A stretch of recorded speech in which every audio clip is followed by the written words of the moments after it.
Bien salut les petits cocos, on se retrouve sur Prince of Persia. Et oui, le dernier Prince of Persia qui est sorti après je ne sais pas combien d'années d'absence. J'avais pas fait les anciens, mais celui-là m'a beaucoup plu. C'est un Metroidvania 2D, donc plateforme 2D, tu te bats, tu collectes des trucs, tu débloques des nouveaux endroits, tu débloques des compétences et t'avances progressivement comme ça. Tout se passe en 2D et je vous annonce d'entrée de jeu, c'est l'un des meilleurs Metroidvania que j'ai fait de ma vie. Mieux que Ori. Ori, en vrai, j'ai fait que le 1, j'ai pas trop kiffé. Enfin, j'ai bien aimé, honnêtement, mais bon, ça reste au stade de bien aimé, sans plus. Mais moi, les Metroidvania que je mettrais dans le haut du panier, typiquement, ce serait les Guacamelee, le Messenger, The Messenger, qui était excellent. Hollow Knight, qui est acclamé par la critique. Moi, j'ai toujours pas accroché à la DA. Je suis désolé, mais la DA, des insectes et tout, ça m'a toujours un peu rebuté. Je l'ai fait en entier, mais avec un certain plaisir quand même. Mais quand même, moi il m'a moins plu. Et celui-là, alors celui-là, j'ai surkiffé. Pourquoi? Parce que tout est parfait. Tout est parfait. Il y a du combat, il y a de la plateforme. Et tout est super bien géré. T'as un moment, t'as des passages de plateforme vraiment hardcore et qui demandent de la réflexion. Et que tu vas rester bloqué, tu réfléchis un peu et tu trouves, mais c'est vraiment, c'est pas un truc de casu quoi, c'est vraiment un truc que tu dois avoir du skill de base pour réussir, tu vois. Et tu sens qu'on te prend pas pour un con, et ça fait plaisir. Le combat est super bien fourni aussi, je vais vous montrer un peu plus tard. La map, attention ça va spoiler, je vais vous montrer la map si jamais. Hop, la map. Donc nous, on a commencé là, à côté de l'arbre, on est d'accord. Quand je vous ai pris sur le jeu, j'ai avancé à droite, maintenant je suis là. Et la map, c'est tout ça. Ça va très très très loin. Donc c'est assez grand quand même. Il y a quand même pas mal à faire. Franchement, il m'a pris 20 heures. Voilà, il m'a pris 20 heures. Donc voilà. J'ai vu qu'il y avait pas mal de monde qui avait craché sur ce jeu. Ah, trop marrant, j'ai mis que je voyais la barre de vie des ennemis. Merde, je pensais que ça le butait ça. Bref. J'ai vu qu'il y avait pas mal de monde qui avait craché sur le jeu. Mais j'ai l'impression que la principale critique c'était: ouais, c'est un jeu Ubisoft, boubou. Voilà, en gros c'était ça.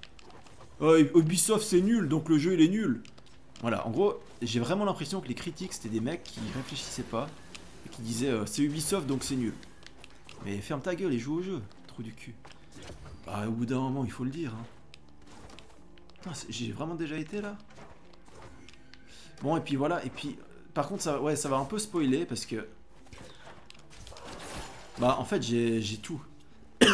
j'ai tout débloqué dans le jeu, donc forcément, j'ai tous les pouvoirs. Qu'est-ce que je voulais dire encore? Je sais plus. On peut aller faire un tour au mode entraînement pour que je vous montre un peu le système de combat. Effectivement, quand je vais vous montrer le système de combat, ça va un peu spoiler les pouvoirs parce que tous les pouvoirs sont exploités dans le système de combat. On va aller voir ça. Tac, tac, tac, tac, tac, tac, tac, entraînement libre. Voilà. Alors, comment c'est que tu combats dans ce jeu? Dis-moi. Bref. Alors, là, normalement, il nous donne un ennemi de base. Voilà. Donc, de base, t'as 3 coups et ça l'envoie au loin. Tu peux faire des contre-attaques comme ça. Là, j'ai pu faire une contre-attaque spéciale parce que le mec avait un point jaune. Sinon, les contre-attaques normales, c'est ça. Bon, là, il refait son attaque jaune. L'attaque jaune, c'est une attaque, tu vas... De toute façon, le jeu t'explique ça au tout début. C'est une attaque que si tu la contres, tu fais une contre-attaque hyper stylée, comme j'ai pu faire avant. S'il ne fait pas une attaque jaune, c'est une contre-attaque basique, comme ça. Ok? La touche de contre-attaque, c'est une touche normale. C'est une touche comme ça. Hop, il fait ça avec ses épées. Ça dure pas très longtemps. Si tu touches hors de cette fenêtre, eh ben, tu vas te prendre des gros dégâts. Bref, voilà. Ensuite, les combos. Moi, franchement, je vous ai fait une vidéo sur Dragon Ball Fighters il y a pas longtemps là. Et je me suis beaucoup retrouvé là-dessus dans ce jeu. Parce que tu dois faire des combos aériens, prolonger tes combos dans les airs et tout. Regardez, tu peux l'envoyer en l'air. Attends. L'envoyer en l'air et continuer à comboter en l'air. Et effectivement, les deux combos que j'ai fait là, vous voyez que je donne 3 coups et le mec est loin. Donc en fait, au fur et à mesure du jeu, tu vas gagner des équipements genre un arc, des flèches, non pardon, un arc, un grappin, un dash, et tout ça, ça va te permettre de prolonger tes combos. Regarde, hop, flèche. Tu vois, j'ai pu prolonger mon combo avec une flèche. Là, je peux essayer avec le grappin.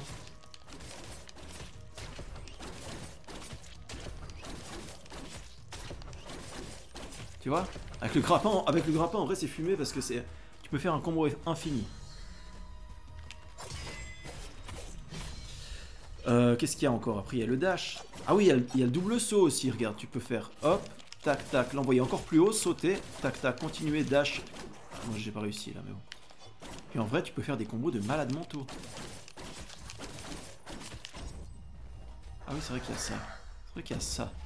Ça c'est une attaque assez stylée. Tu peux le prendre l'ennemi dans un gouffre temporel, enfin dans une autre dimension.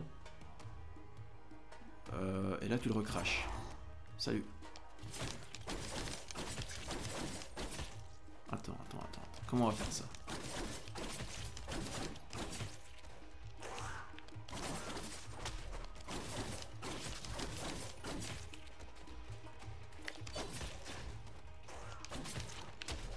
T'as plein de variations possibles en vrai. Merde, je me suis trompé.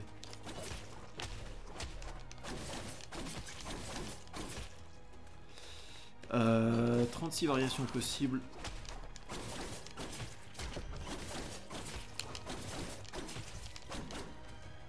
Puis voilà, le tout c'est de la réussir. Ouais, franchement. Après, ça, les combos aériens, ça marche qu'avec les ennemis légers. Il y a des ennemis trop lourds pour être envoyés en l'air. Et ceux-là, tu pourras pas.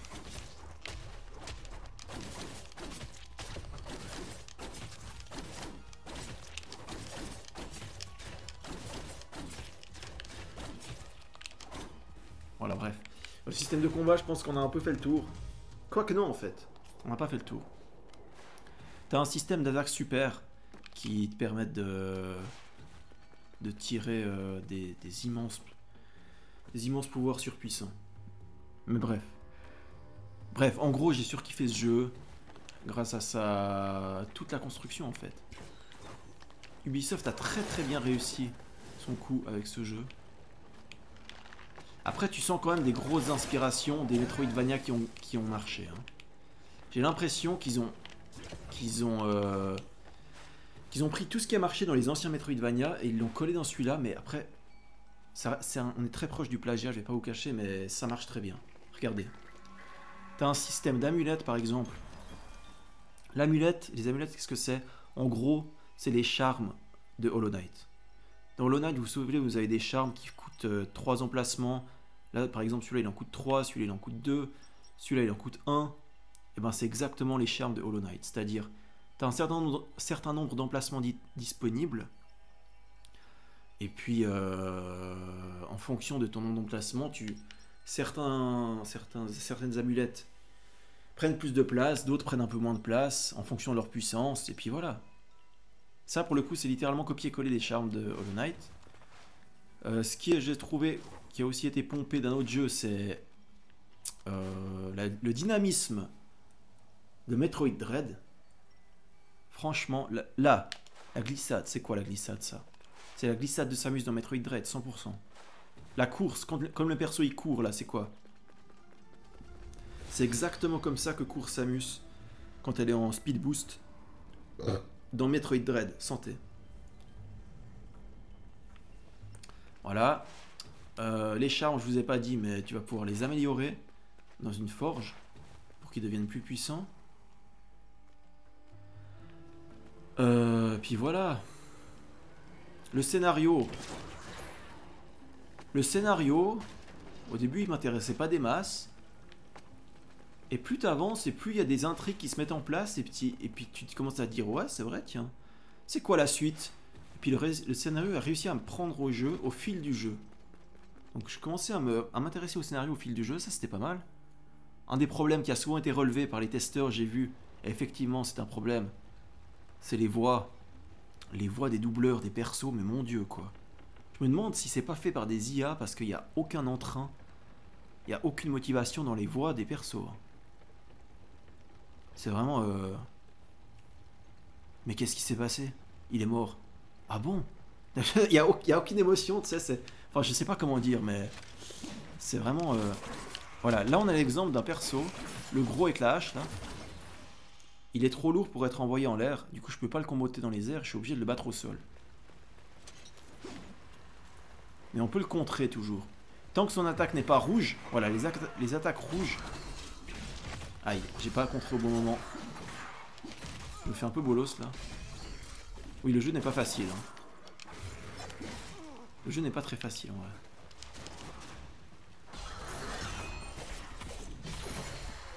Mais... Ça c'est vrai que c'est un point qu'on peut mettre en avant, le jeu. Moi je me suis mis en difficulté, on va dire difficile. Sachant qu'il y a une difficulté encore plus haute qui est très difficile. Mais en difficulté difficile c'est pas facile. Et à ce que j'ai entendu en difficulté normale c'est à peu près pareil. Donc voilà. Gros point fort du jeu aussi les musiques. Les musiques franchement j'écoute la BO après avoir fini le jeu. Parce que la musique est un peu orientale comme ça, style Aladdin, ça marche très bien. Rien à dire là-dessus. Qu'est-ce que je voulais dire en point fort aussi? J'ai oublié. Oui, la DA. La DA au début, franchement, ça casse rien. Ça casse vraiment rien au début. Et plus t'avances, par exemple, tu vois là, c'est plutôt joli. Eh bien, c'est loin d'être l'environnement le plus beau du jeu. Plus tu avances et plus les environnements deviennent beaux et bien pensés. Là, par exemple, tu vois, le mec vient de... L'ennemi est venu du premier plan, ça c'est encore une bonne idée. Les environnements deviennent très beaux. Mention spéciale à l'environnement du bateau, l'environnement des bateaux pirates là. Et à un moment, tu arrives parmi les pirates, c'est figé dans le temps, il y a tout le décor qui est arrêté. Ensuite, tu arrives à un point où il y a tout qui se remet en marche. Ça, c'est incroyable comme moment.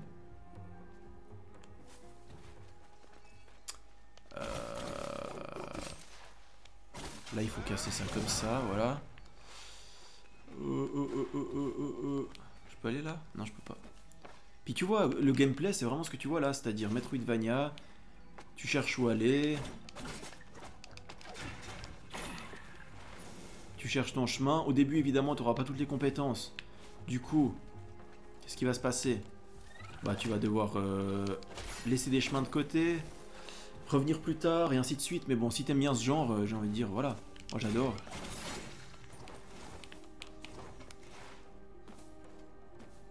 Puis voilà, en gros, je pense que je vous ai tout dit. Franchement, de loin, dans le très haut du panier des Metroidvania. Même tout en haut du panier. Ok, c'est un jeu Ubisoft, ok, c'est un jeu fait pour amuser la galerie, style Ubisoft, style, je sais pas moi. Bah, style tous les jeux Ubisoft. Hein. Mais celui-là, il est très très très bien fait. Je m'attendais pas à que ce soit aussi bien fait, honnêtement. Je m'attendais à un truc Ubisoft, tout simplement. Mais heureux de constater que ce n'est pas le cas. Après, il faut savoir que c'est Ubisoft Montpellier qui a fait ce jeu. Ubisoft Montpellier, c'est notamment eux qui se sont occupés des Rayman Legends, des Rayman Origins. Donc, ils ont un minimum de savoir-faire en termes de plateforme. Et ça se ressent largement. C'est assez stylé. Mais globalement, j'ai vraiment ressenti une grosse inspiration de Hollow Knight et Metroid Dread. C'est la map d'Hollow Knight. D'ailleurs, la map, si on regarde la map, je trouve qu'elle fait beaucoup penser à Hollow Knight en termes de design. Si tu regardes les dessins, le dessin global de la map, ça fait vraiment Hollow Knight. Ça fait vraiment Hollow Knight. Ça fait la salle où tu devais battre les 3 montres religieuses, là. Les 3 reines. On dirait vraiment. Tout fait Hollow Knight, la map fait très Hollow Knight. Le dynamisme des combats fait très Metroid Dread.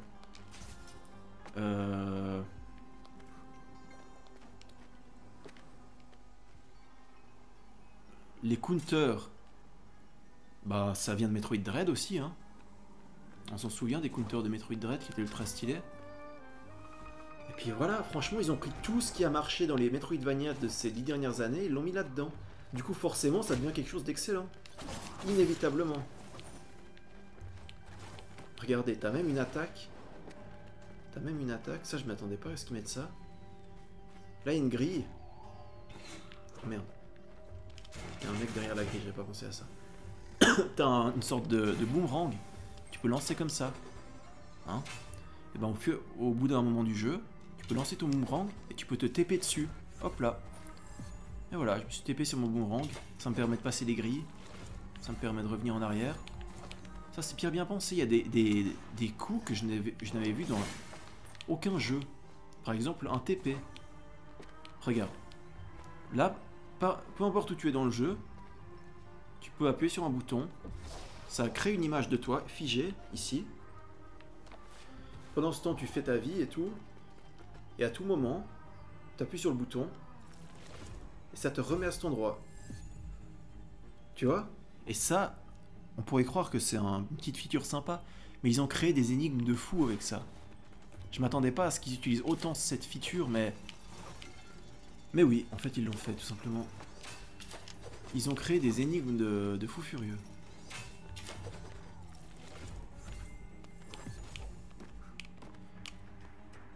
Des énigmes de plateforme, franchement, rien à dire. Bon, là, c'était une salle de combat de boss. Ça se voit, je crois.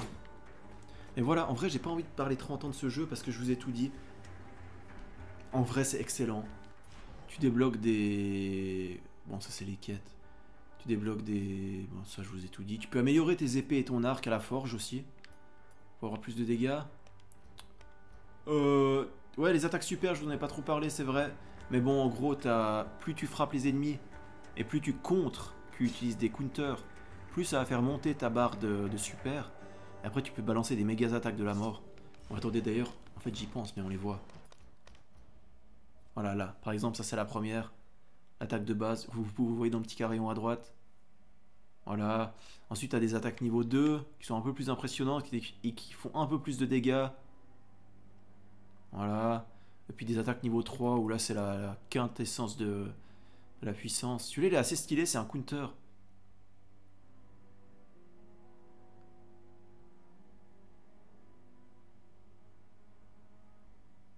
Voilà. Là on dépasse un peu les limites du truc. Celui-là est pas mal aussi.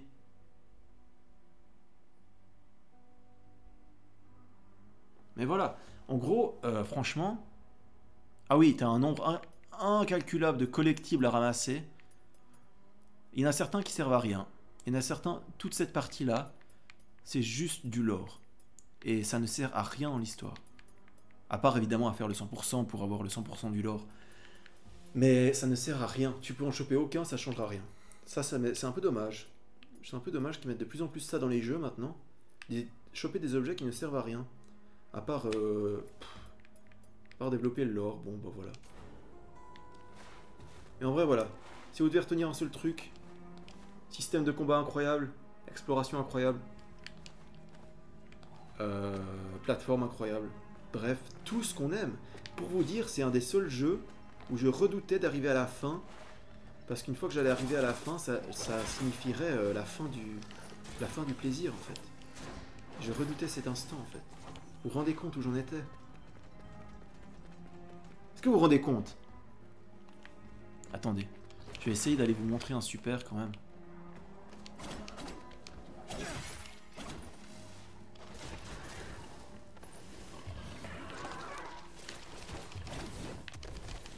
Les glissades, il faut vraiment en abuser pour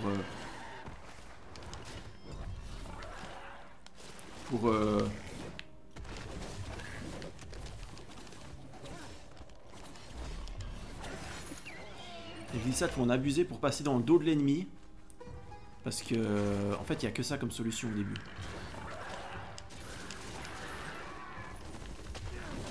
Ah ouais, il fait mal lui. Bon, je peux essayer de vous montrer ma super niveau 3. Vous êtes prêts? C'est parti.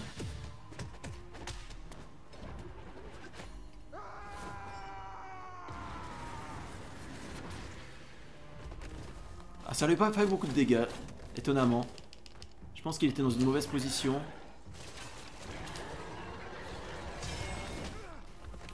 Ok. Ça se passe pas comme prévu. Bon voilà. Cette fois c'est passé comme prévu, bref. On est sur Switch, hein. J'ai oublié de vous préciser qu'on est sur Switch, mais ça tourne très bien sur Switch. Très très très bien. Puis voilà. Est-ce que j'ai grand chose à vous dire de plus? Non, depuis longtemps. Le jeu est incroyable. N'en déplaise aux détracteurs anti-Ubisoft, le jeu est incroyable. Désolé. Les gens qui ont clashé le jeu, j'ai l'impression que c'est vraiment encore un jeu Ubisoft, comme je vous ai dit avant en fait. Ils n'ont pas vraiment cherché loin. Ou en tout cas, peut-être qu'ils l'ont pas fait jusqu'au bout. Parce que si tu le fais jusqu'au bout, en gros, plus tu avances dans le jeu, plus tu vas te rendre compte de l'ampleur du truc et du beau travail qui est fait dans ce jeu. C'est de l'excellent travail qui est fait là, franchement. Rien à dire. Pour moi, gros coup de cœur. En tout cas, dans le top 3 des Metroidvania ever. Avec Messenger. Et avec un autre que je ne saurais pas dire. Hollow Knight m'a pas tant plu, donc je sais pas si je le mettrais dans le top 3. Je trouvais que c'était trop punitif, Hollow Knight. Ça commençait... Ouais, je sais pas. L'équilibre entre plaisir et punition et difficulté était trop biaisé, je trouve, dans Hollow Knight. C'était trop dur, Hollow Knight, clairement. Mais bref. Voilà, je vais m'arrêter là. J'espère que ça vous a plu. C'était Julien. Ciao, ciao. Et à la prochaine. Allez, à plus.